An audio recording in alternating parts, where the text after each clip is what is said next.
माता दोस्तों, गुण और अवगुण हर इंसान में होते हैं। तो ये बात अलग होती है कि गुण तो सबको दिखाई देते, पर अवगुण जो खुद के अंदर अवगुण होते हैं वो हर किसी को नहीं दिखाई देते। तो अगर इंसान को पता लग जाए कि वो हमारे अंदर ये अवगुण है और उसमें वो इंसान सुधार कर ले, उन अवगुणों को हटा दे अपने अंदर से, तो इंसान का जो जीवन है वो सरल और अच्छा बन जाता है। बहुत बढ़िया, बहुत अच्छा रहता है उसका जीवन, सरल और सुखपूर्वक जीते हैं ऐसे इंसान जो अपने जीवन में अपने अवगुणों को दूर कर देते हैं। तो इसी क्रम के अंदर मैं आपको जो मूलांक 3 अंक वाले जातक होते हैं, उनके अंदर जो अवगुण होते हैं, उनको आपको बताने जा रही हूँ उनके बारे में। तो उनके अंदर कौन-कौन से अवगुण पाए जाते हैं। तो सबसे पहला तो इनके अंदर होता है कि जो आपका अर्थ पक्ष है, वो आपका कमज़ोर है। या ध्यान रहे, कमाने में आप सिद्धहस्त हैं, पर अपव्ययी हैं। इस पर नियंत्रण रखना चाहिए। पैसा पाने पर अभिमान न करें, न ही स्वेच्छाचारिता की ओर बढ़े।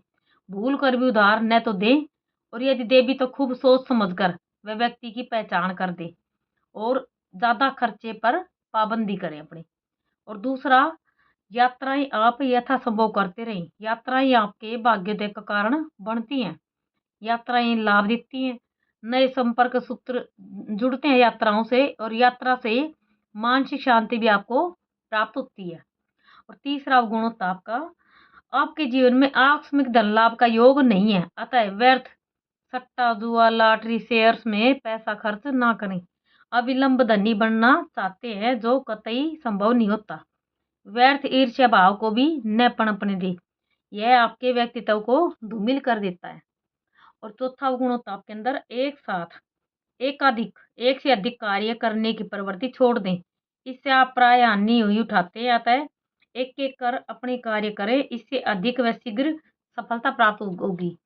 और पांचवा गुण आपके अंदर, उतावलेपन में या बिना सोचे समझे आप हर एक से मित्रता कर बैठते हैं, जो भविष्य में विपत्ति का कारण बन जाती है। इस ओर ध्यान दे।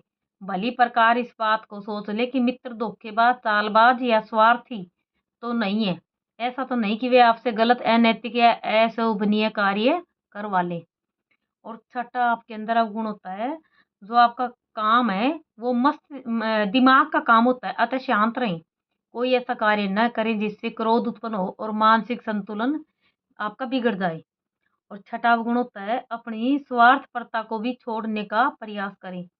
अविश्वास या वहम की भावना पर ही नियंत्रण कर लें। सौ कार्य तक स्वार्थ सहन किया जा सकता है, परंतु अपना कार्य निकल जाने के बाद दूध की मक्खी के समान किसी को छोड़ देना भी उचित नहीं होता।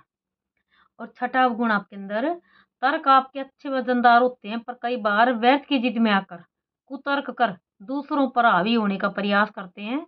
ये आपके लिए बिल्कुल भी उचित नहीं होता। इससे अनेक बार मित्रता शत्रुता में बदल जाती है। उतना ही बोले जितना आवश्यक हो, इससे मित्र क्षेत्र आपका बढ़ेगा।